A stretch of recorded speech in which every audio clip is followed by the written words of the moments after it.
A touch short still could have been a little bit more fuller. Invite him to drive through the cover area and just try to open the gap between the bat and the bat. Look how high it has hit him.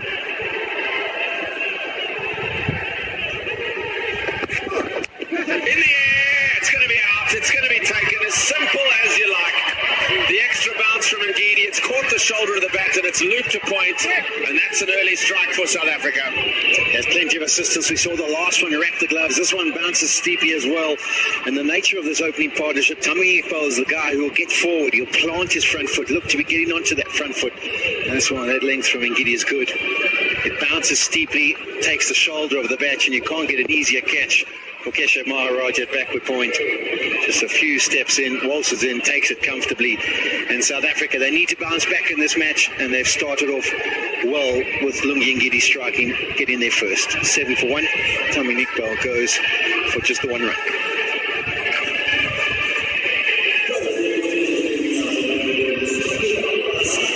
A different day, a different match, a different approach. It's got a little bit more bounce this surface, and as you said, Sean, about adjusting to a particular batsman, Littendas might hang back in the crease, Marvin Atapatu might hang back in the crease. Tamim gets well forward, so that length's not so bad to him because the bounce undid him. That's perfect. He will push hard. He'll be out in front of himself. We saw in the last match we had the interception points of the two batters. Littendas was very much later. He waits for the ball to come to him. He stays on that back foot. Not Tommy Iqbal. He plants that front foot and looks to lunge. Almost gets those sparks into your face. And that's why if it's a decent length and you're getting extra bounce, it can do the trick. Here's the big man for Bangladesh and the big wicket for South Africa. Very different situation for Shakib Al Hassan. It's not about the freedom to enable him to decide to attack early. Now he's got to absorb a bit of pressure because he's out there against the new ball. But what numbers those are. Centre. It's about how he handles himself early on. Remember, 95 runs opening partnership was in the last match, not this time around. So be facing up to some really good stuff from the bowlers early on.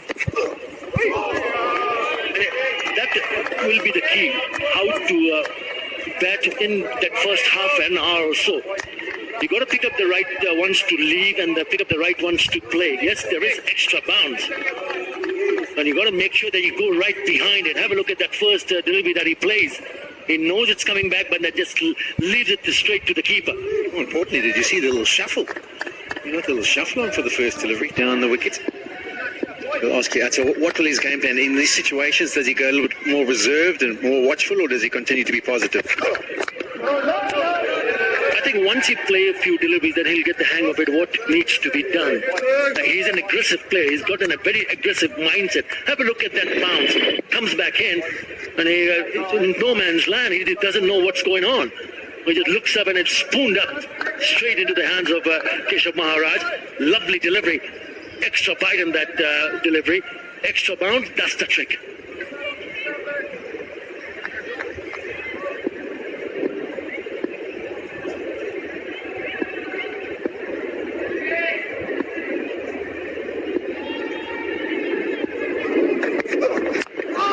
Just got a thought for both of you. In South Africa's team selection, we were speaking about the unusual fact that they picked 2 spinners at Wanderers. Not second guessing them, but you've just seen this extra bounce in the first 2 overs, and you've got the tallest man probably in world cricket now that you've left out from Super Sport Park. Wouldn't Janssen have enjoyed a bowl on this? Yeah, I think if you said to me Janssen's first spell, South Africa would love to grab that, but I suppose it was this last 20 overs of the innings that they felt like they lacked something, and they didn't really have maybe a bit of mystery, and that's maybe why they've gone for Shamsi. But 100%, while their ball's new, continues to bounce that we've seen from Lungi in this over, and they would have left to have his service. A 7 point. Good start this by South Africa. The tone setter was the wide off the first ball. They put that to bed and found a length and found a good pace. Ngidi up to the mid-130s, and he's got some really good bounce, and it's that bounce that was the undoing of Tommy Iqbal. Shoulder of the bat coming forward, simple catch to Maharaj. Big wicket, South Africa.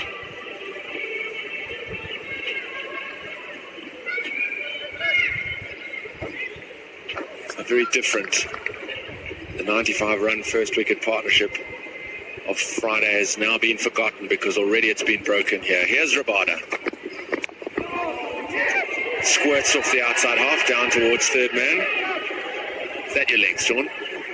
And that's the length I like for KG to Littendust. I think that's the perfect length. Just getting him pushing forward brings the two slips into play.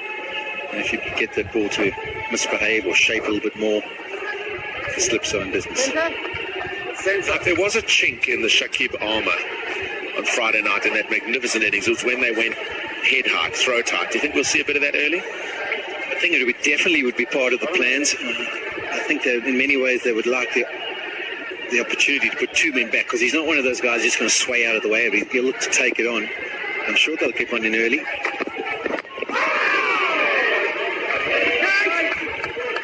This does look a different picture altogether, just compared to the ones what we saw in the first match. That one looked a little bit more flatter. Ball was coming nicely onto that, but definitely different conditions here. Ball is moving, it's seaming. We've already spoken about the bounce, so you need to change your method, how you bat, especially early on. In the air and taken. Playing to the onside, leading edge. It's a loop away to the offside, but Verena had to make ground, and he's taken a good catch to spare for those Bangladeshis, because Shakib is gone for naught. And the visitors are in trouble at 8 for 2. It's the extra bounce again, the hard kookaburra, the pronounced seam, and on the surface, South Africa's bowlers are getting the ball to stand up sharply. It's the leading edge, on a pitch where it is bouncing, you have to try and play as straight as possible. You can't afford to be turning it to the one side. He turns it back too early, gets the leading edge. A good catch in the end by Verena.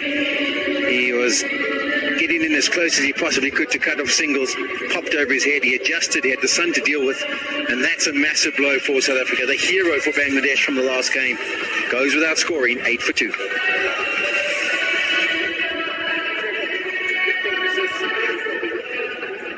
It's just the bounce that was absent at Supersport Park has proved to be the undoing of the two Bangladeshis here at Wanderers. I think having a look at what did Shakib Al Hasan did, you mentioned, Sean Bullock, that early on you got to target down the ground, mid-off. So he's just trying to close the face of the bat a little bit too early. And obviously the bounce also. Difficult conditions. And they lose a very, very important wicket of Shakib Al Hasan. Disappointment in the crowd. Shoaib Ali, he is everywhere. Wherever team goes, he follows the team and high horse. But at the moment, repair work to be done, and in comes Mr. Dependable, Mushfiqur Rahim, who missed out in the first one-day international. Not an easy pitch to bat on. A lot of hard work to be done here.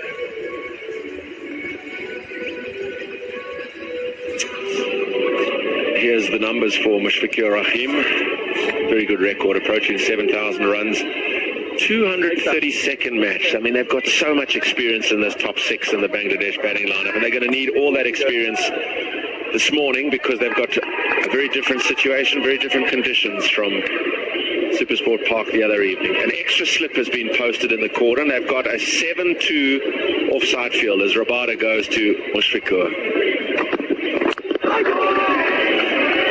Is the challenge, and it's always going to be for Shakib Al Hasan. When he bats in the test matches, often it would have been in the middle order, and even growing up playing for Bangladesh, he was started in the middle order. It's the adjustment to go at number 3, and it's fine when you've got flatter surfaces in Bangladesh or some of the flatter surfaces around the world.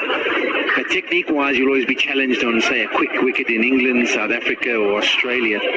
And I think he's just been caught a little bit unawares. You can't be affording to flick that as square as yours. Got to try and keep that bat as straight as possible up front. You speak about batting techniques, Sean, and it's already noticeable where Mushfiqur is looking to play Rabada from. His feet are between the two creases. He's not getting forward. Yeah, it was something that we actually used to always be aware of. Obviously, with the amount of cricket we played with Jacques Ellis, we knew where he loved to score his first 5 or 10 runs in a one-day international. And he'd like to just get it down to third man, just knock it in that gully area. And there wasn't often people who squashed that area for him. There wasn't often a team that would select and put a person at a fourth slip to make sure he couldn't. And South Africa have done that. 8 for 2.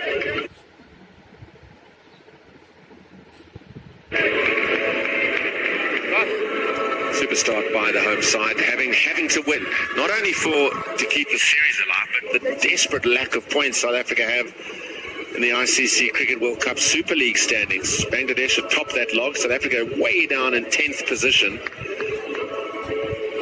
India are already through because they're hosting, so you've got to get yourself in the top 7.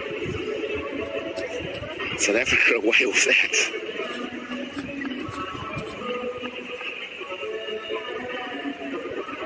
Two talismanic players already dismissed. The two left-handers, Turnip, the captain, and the all-rounder Shakib Al Hassan, the man of the match from the other evening. Here's Ngidi, who's tasted success. It is certainly a perturbing bounce for these Bangladeshi batsmen.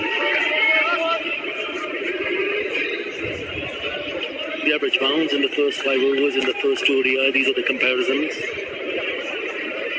Have a look at that. Have a look at keep an eye on how far it is from above the stumps. Just a bit more this time around.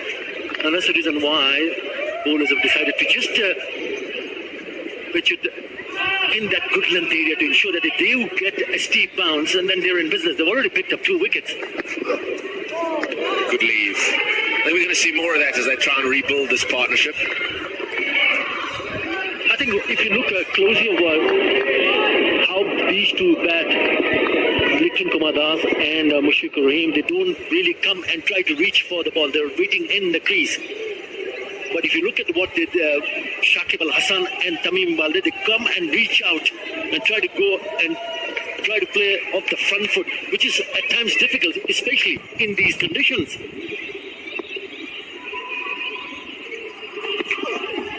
Beauty. Caught him on the crease and there was a hint of movement. I think South Africa have adjusted nicely.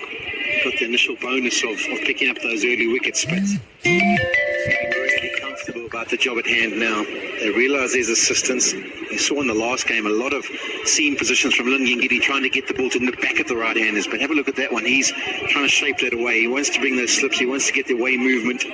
So it's a different game plan. Not trying to cramp them up for space. It's now trying to take wickets. And there's enough in the surface for that game to plan to be backed up.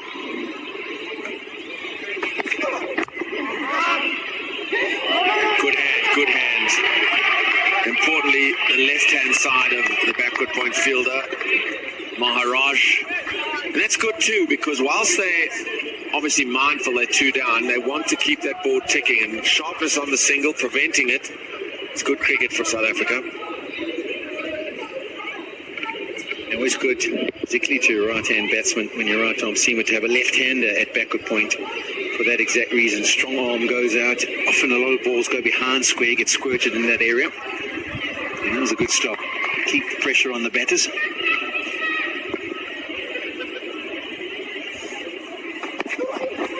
The counter to that, Sean, is often... And we're going back to one of the best there ever is in the field, John T. Rhodes. He would be at an angle, almost gully angle, so that he would be always going to his right, and then the ability to dive to his right, get to his knees, and be up in the momentum or going towards the non-strikers end. We used to call him the rubber man, because as he went down, he almost like he bounced straight up. But yeah, he was just brilliant. I mean, he took fielding to the next level. It's probably as good, I would have to define it as a stopper. He didn't get past the goalkeeper at backward point. There might have been better guys at picking up the ball and hitting the stumps, but as far as a stopper in that position, he was brilliant. Oh, over the top and 4. There were cries of catch it, and it went close to extra cover, but it was hit very sweetly for a boundary. It's 12 for 2. Yeah, no surprise to see that disappointment from Lungi. I think the over was superb, the lengths that he hit. The only ball that you're going to be able to hit away with a bit of freedom on the surface now is if it's short and wide, and that one was. And that's why that's his eyes. I mean, lit up and just popped it over the infield. First boundary of the day.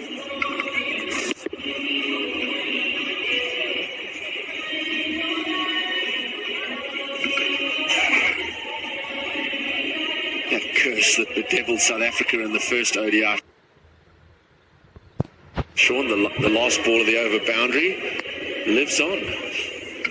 Yeah, you don't want them to get in a bit of an issue about it. Let's try and put it behind them. Here's Rabada.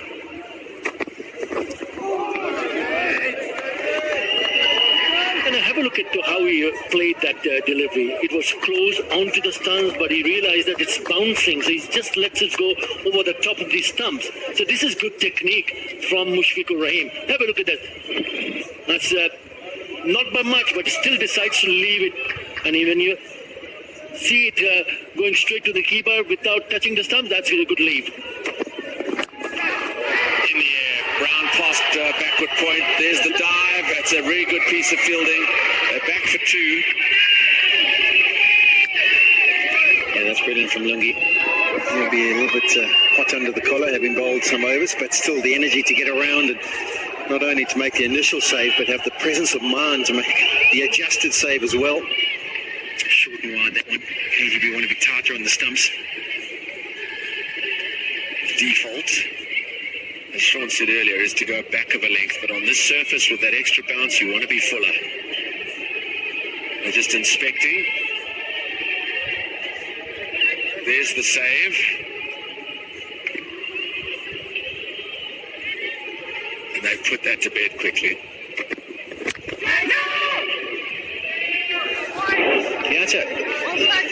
You talked about the technique and the way that delivery by Mr. Fakur was left, and it's not something that you'd have grown up doing much of in Bangladesh, because you can't at times trust the bounce. A lot of Australian batsmen will leave the ball in this fashion. So have a look. It's a decent length delivery, but you take your bat up and out the way.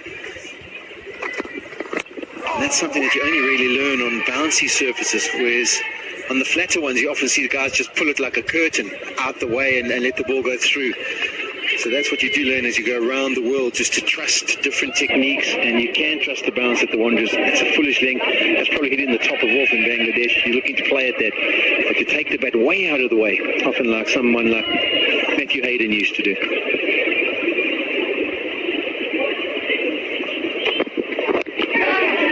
Clipped away with not a great deal of conviction by Mushfiqur. Thought it might have just been thigh pad. Wasn't the case. Again, he indicates it's the extra bounce that's unsettling. I think what has happened and helped the Bangladesh team to get used to this condition is that they've started to play on green top wickets in domestic competition for the last couple of years. And that has helped them grow in confidence to get used to these conditions and get used to the bounce. Even in Mirpur, home of cricket in Dhaka,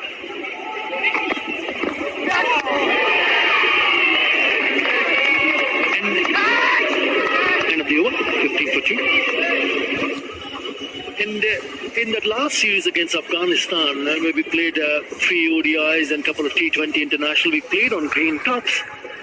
So they have started to realize that's not only about getting used to the conditions at home condition and getting the teams coming over and play it on and beat them fair and squarely, but it's also getting used to these conditions. When you start doing that, you will start winning matches overseas. And that's a very good thing for Bangladesh. Next up. Here is the look at the ICC Cricket World Cup Super League standings. Bangladesh right on top, way ahead. South Africa languishing in the depths. It's a big sample size now. It's 11 matches played by the home side. Bangladesh playing 16. South Africa desperately need points. India, the hosts, they're in. So effectively it would be top 8, but it's going to be top 7 you're probably going to have to be in to automatically qualify for that World Cup without having to go through a very testing and nerve-wracking qualifying stage. Sitting right at the top of the points table, Red. You're saying that with your chest out. A little bit of pride. a lot of pride. Yeah. Just happening between overs. Just a bit of a knee spray for Lungi and Gidi. That's worrying for South Africa.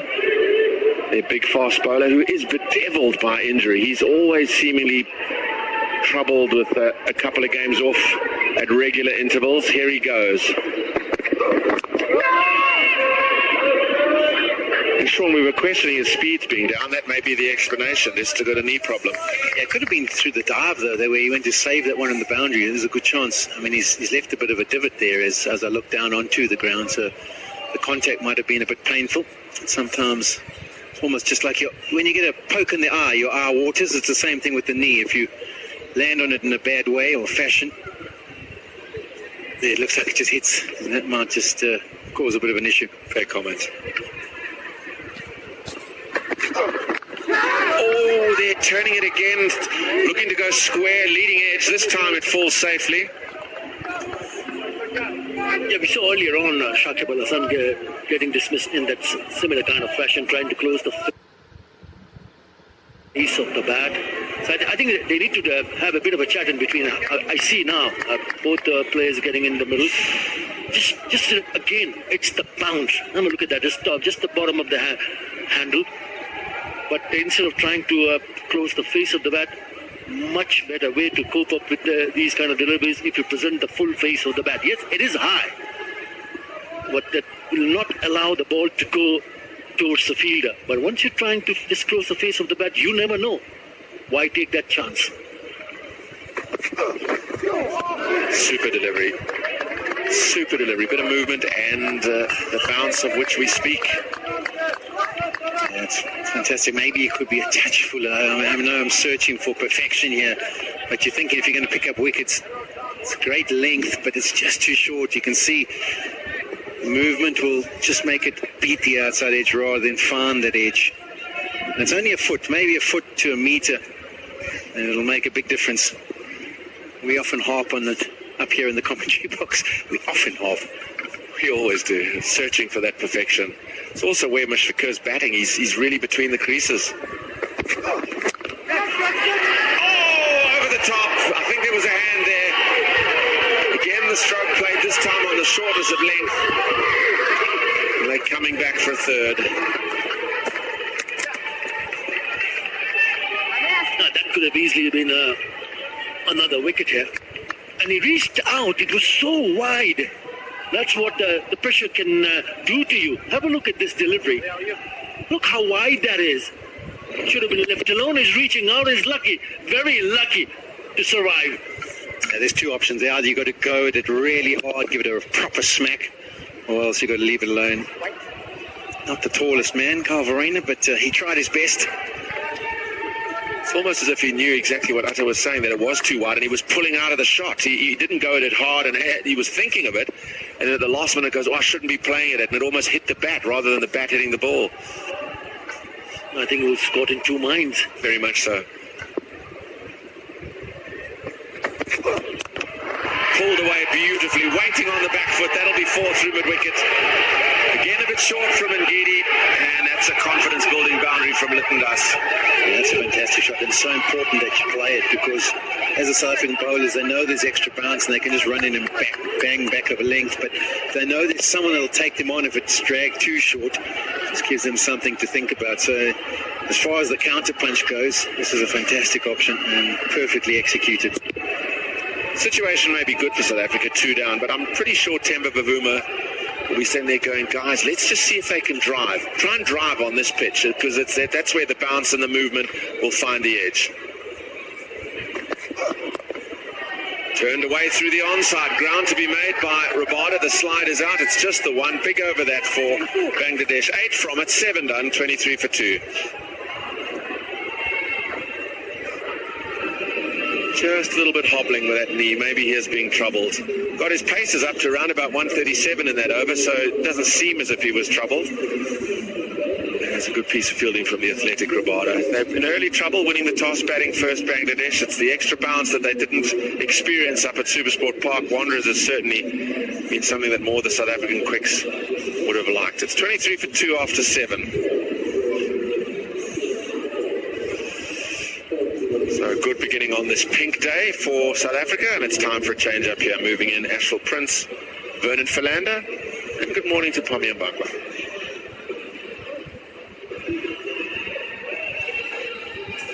Thank you, Brett. Yeah, it's a fantastic start this morning by Kagiso Rabada and Lungi Ngidi setting the tone for South Africa. They're finding themselves 23 for 2 after 7 overs.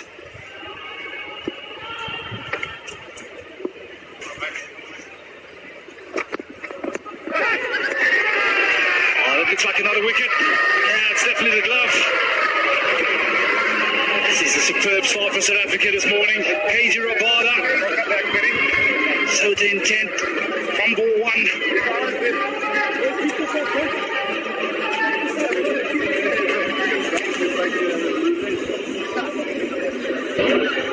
Yeah, KG Rabada has been all over Littendus this morning.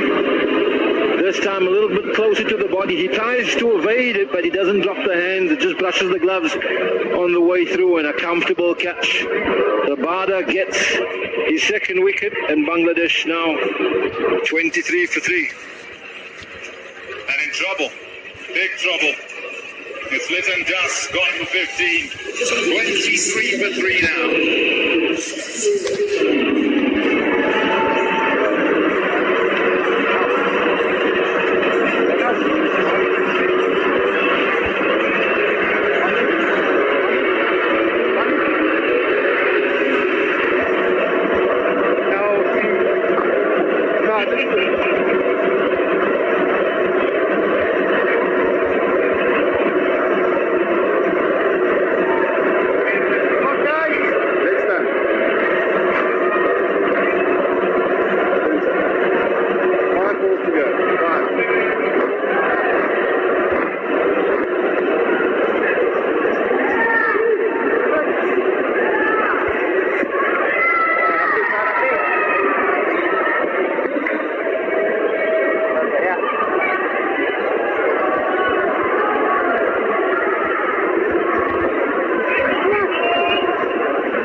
Yasser Ali, the new man to the crease. Yeah, I really like this intent by KG Rabada. He's running it hard today, setting the tone for his team, making life real uncomfortable for the Bangladesh batters. I really like this length he's operating at, trying to get out of the way, but can't get the gloves out the way. That's as easy as going to get from Quinton de Kock.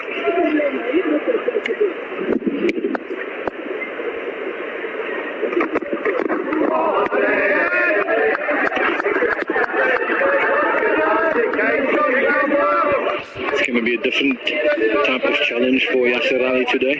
Played really well in partnership with Shakib Al Hassan at Supersport Park during the first ODI of the series, but coming in at 23 for 3 today.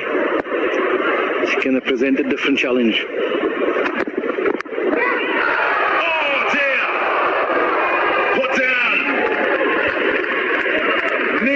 Need this pressure to continue, but not been able to keep a hold of that. Yanaman Milan, Mushfiqu, correction, Yasser Ali escapes.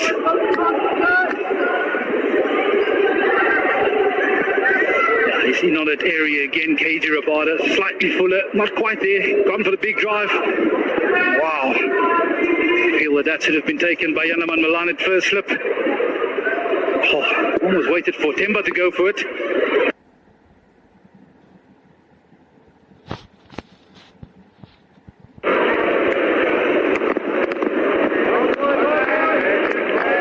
And that's always a danger. Just watch a wide ball by KG, but that's always the danger when you start out at the Wanderers, because there's an extra bit of bounce. As a batting unit, you have to adjust, you have to get used to that, so you have to allow yourself to get in, but I think South Africa's really set a good tone here. Adrian Holstock and Murray Erasmus, the two men out in the middle, officiating. The decision is that's wide again. Person for height, that one too far outside off. Yeah, not been called upon too much in terms of making LBW decision. Bounce also important for the umpires as they consider. Just doesn't pick that up, and I don't know if he's looking towards Bavuma, who's at second, because he hasn't gone for that really. He's sort of trying to cover Bavuma first of all, and then realizes he's got to go for the catch, and so he kind of ends up grabbing at it. Yeah, it's a late decision, isn't it? It's a late decision from Yanaman Milan to go for the catch.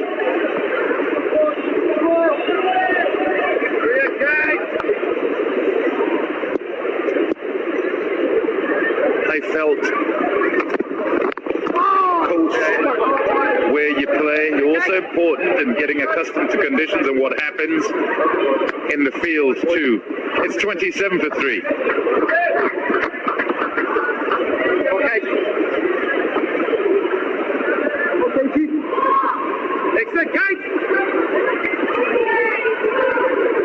more zip. But you see with Kagiso Rabada, there you go, outside off, and you watch him move there, and he's not going it, now he's going. And it's perhaps because he's looking at Bavuma and thinks that he's going to his left.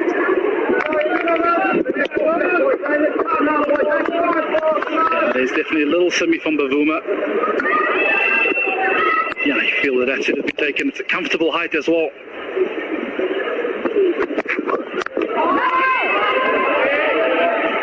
You were talking about different conditions, Pom, playing coastal, playing on the high veld. Up here, you always feel that slippers will always be in play. The field will always be a little bit more square because of the pace and bounce. Let's just have a look at this.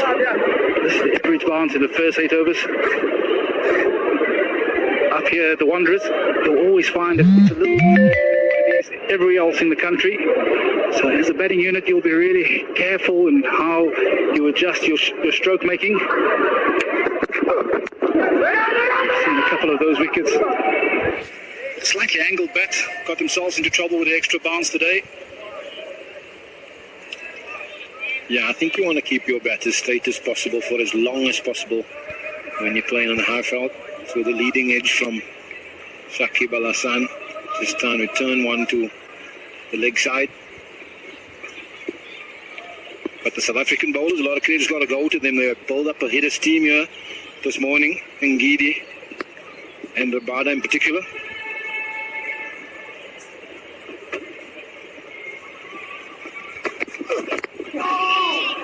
It makes a world of difference, though, when the potency of your attack up at the front can be effective. And South Africa, then I'll look to Ngidi particularly. And so even in times where he's been expensive at the start of one-day games for South Africa, what often would happen is he might go for somebody who'll get 2.